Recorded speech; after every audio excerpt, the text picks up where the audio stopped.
Coming up, officials say Iran's bid to formalize a toll in the Strait of Hormuz is illegal and unacceptable, a global threat that would undermine diplomacy. Oman, a tolling system for the Strait of Hormuz. How does the U.S. view that? Well, we've always said a tolling system in the Straits would be unacceptable, but we don't just say that, the world has said that. We have a resolution right now in the United Nations. We're trying to take it to the Security Council. It's sponsored by Bahrain. It has over 100 something, the highest number of co-sponsors in the history of the Security Council have signed on to our resolution. We were in China last week. We mentioned this about the tolling. They're against it. No one in the world is in favor of a tolling system. It can't happen. It would be unacceptable. It would make a diplomatic deal unfeasible if they were to continue to pursue that. So it's a threat to the world if they were to try to do that.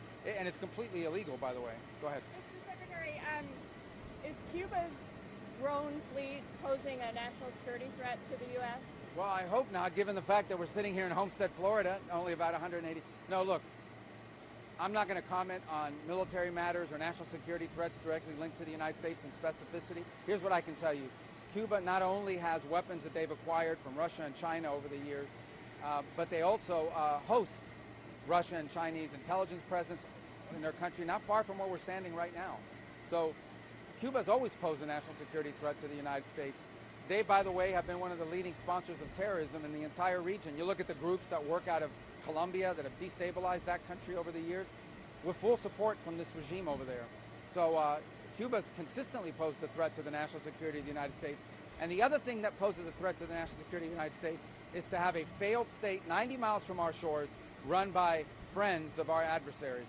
Mr. Secretary, is the U.S.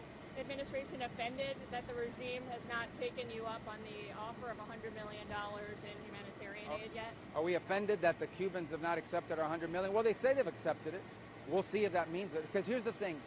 We're not going to do humanitarian aid that falls into the hands of their military company that they have, and then they take that stuff and they sell it at the dollar stores and put the money. Next, the United States warns Cuba remains a persistent national security threat, and any humanitarian aid must be distributed by groups unaffiliated with the regime. In their pocket. That's not going to work that way. So I was in Rome a couple weeks ago and met with the Catholic Church again. They're prepared to step forward. A bunch of other NGOs. I have a letter in my pocket right now from a humanitarian organization that's already operating inside of Cuba that's prepared to do the distribution. We were able to do about $6 million after the, well, $6 million we dedicated to it. 3 of the 6 million were distributed inside of Cuba after the hurricane through the Catholic Church.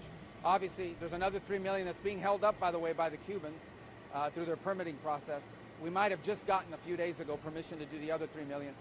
But we're prepared to do more, but it has to be distributed by groups that are not linked to the regime or to that military company, Gaesa, because they'll just steal it and it'll never get to the people. One more question, if I may, Mr. Secretary, on Ebola. You told us 2 days ago when you stopped by the bullpen that the WHO was a little late, were your words, I think, in identifying this strain. The WHO chief has now responded. He said it might be because you don't understand the global health policy system.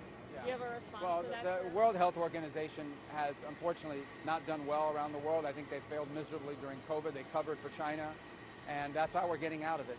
That said, we're going to work with anybody who wants to fix that problem. Our number one objective on Ebola, before anything else, and we think it's terrible what's happening there to the people. We've been very involved with DRC on the peace deal with Rwanda and so forth. But our number one thing has to be, we can't have it affect the United States. We can't have Ebola cases coming here. So you saw we're now not allowing people to come in. In fact, I think we had a flight last night headed to Detroit that was diverted because we have to protect the American people. So objective number one is to make sure that Ebola never reaches the United States.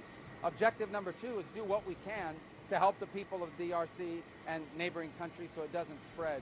And I think we're up to 600 confirmed cases. There are probably more. We'll learn more about it.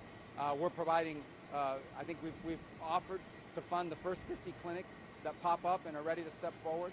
Finally, officials say the Ebola response must protect Americans with travel restrictions and funding for clinics abroad, while urging partners to improve detection.